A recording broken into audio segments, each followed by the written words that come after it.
Hello, welcome to another SY Diagnostics video, and today we've got a Ford Edge that's got a parking brake problem. As always, we'll confirm the fault, so I've just turned the ignition off. As you can see, the park brake is flashing. We've got a warning light on there with an exclamation mark and park brake limited function warning light on the dashboard. Turn the ignition on, and again, park brake light is flashing. We've got the exclamation mark warning symbol there and the limited function service required for the park brake warning light. So let's get some fault codes up, let's see what we can find, and let's take this job further. Okay, as you can see, there's quite a few fault codes in the system there. We've got one in the body control module for the start button, no issues there because it starts up. Steering angle sensor, battery voltage. So ABS, we've got park brake actuator stuck, and we've got left motor open circuit. They're the two I'm more concerned with. So let's get the vehicle up, give it a visual inspection, and let's go a little bit further, possibly get the wiring diagram out, and let's get it fixed. Okay, before we have a quick look, I've just got some live data up, as you can see. I'm in the ABS unit, and I've just put anything up I can see for the park brake. There's nothing there for the motors, so I'm just going to put my foot on the brake, press the switch, so that's applying the release. So we can see there that we've got a request for clamp, a request for release. However, we're coming up with an error, and at all times the park brake is saying off. As I'm sat in the driver's seat, I can hear the motor operating on the caliper for the right hand side. Obviously I can't hear the left hand side. So let's get it up in the air, have a quick visual inspection.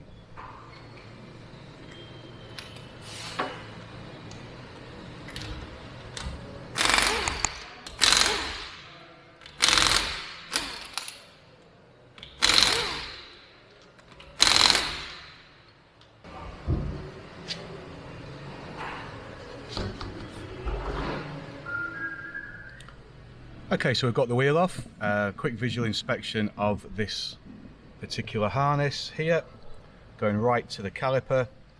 Visually looks okay, can't really see any witness marks of any rubbing or corrosion or anything like that. Obviously it is clamped to the I think it's the ABS sensor wire harness there. So what I'm going to do now is just going to unplug it down here at the motor, unplug it here as well, and have a look at the connections. Quick resistance check, continuity check of the little bit of a harness here. With a known issue on other models, and we'll take it further. Hopefully it's just going to be in this harness, but it could be the motor. Okay, so we've got the connector off the motor itself. Very difficult to see on this camera because it's only a little GoPro, so I can't zoom in. However, there is a little bit of green in the terminals themselves. Just put my screwdriver, a little bit of green on the two terminal pins. So what I'm going to do is just unclip the harness from the its fixings and check the rest of the harness.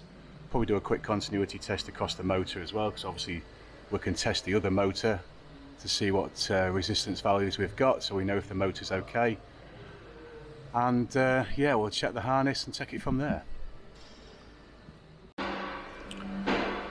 Okay, so what I've done, I've taken the harness off the vehicle and I've got it in my hands now, as you can see with the multimeter. I'm just going to check the continuity. So I'm in one of the pins on the caliper end, and we go to that one, and as you can see we've got 0.6 of an ohm. That's okay. Change the pins over, and there we've got 3.3 mega ohms. So we've got some resistance in this harness. What I'll do now, I think I'll just put on the vehicle side a H7 headlight bulb to simulate the motor, and let's see if we can erase the fault code and get some action. So all I've done here, I've got a H7 bulb and I've connected it up to the vehicle side of the harness. So I'm now going to go into the vehicle itself, Hopefully the bulb will now replicate the caliper, see if the fault code will erase, and if I operate the handbrake or the parking brake, then obviously the light should light up for the activation and the deactivation. If it does, then we know it's that little bit of harness. If it doesn't, we need to go further. Okay, so what I'm going to do now, I'm just going to erase the fault codes, see if any of them come back.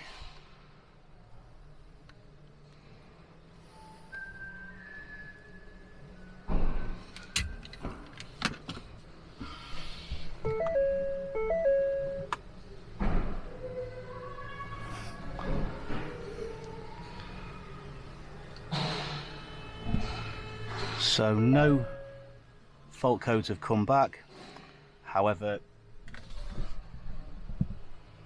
the light is still flashing, so we may not have fixed the issue or may not have diagnosed the issue yet, but let's see if the handbrake works. Okay, so the fault code has erased, we've still got the warning on the dashboard, brake light is still flashing.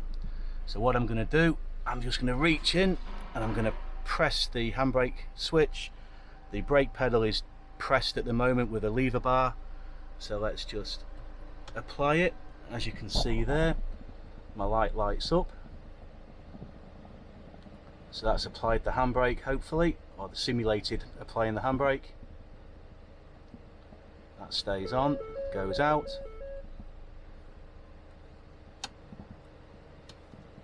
and then I'll cycle the ignition and see if we can get it to release. And that is the release. So we're getting the signal there now. Let's see what fault codes we've got. So if I just do a rescan,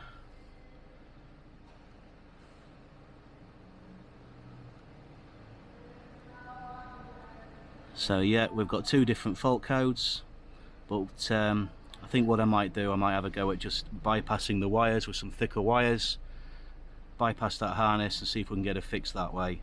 If it does fix it, then we'll order a new harness. Okay, so I've got the harness off, as you've known from earlier on, and what I've done, I've stripped all the sheathing back and the PVC covering, going all the way back until I find some telltale signs here of dirt. And what we've found is a break in the wire just there. Just about see a little bit of green on there. So my 50 odd ohms resistance I had was just a poor connection, and obviously it's broken now as I've been unraveling the sheathing. So now if I test it, obviously I've got an open circuit. So that's pretty conclusive that this little short piece of harness is the concern. So we'll get it priced up and get it ordered, and let's get it fixed.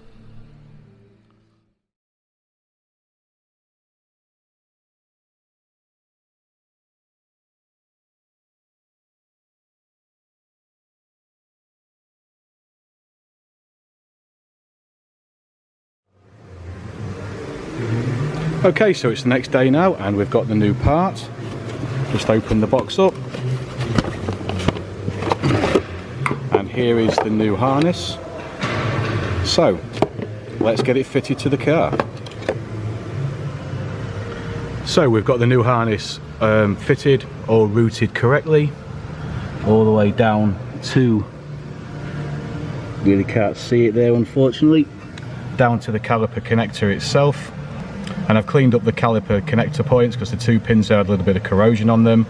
So let's put the wheel back on now and erase the fault codes, run the basic settings of the calipers and see if we've got a fix.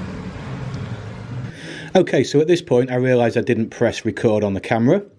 So we've got the diagnostic machine back on there, we've got the same fault codes as what we had yesterday. So I'm now just going to go and delete the fault codes, cycle the ignition off and then back on again as it tells me to do. And as we can see there, there's no fault codes have come back. Next thing I've got to do then is to go into the ABS functions and carry out the apply and release calibration of the calipers. So we're going to go into that now. What this does, it just, as it says, it applies the calipers, releases the calipers, and recalibrates the set points. So this has just been started, and it will finish successfully. Obviously I've just edited that, it took a little bit longer than that.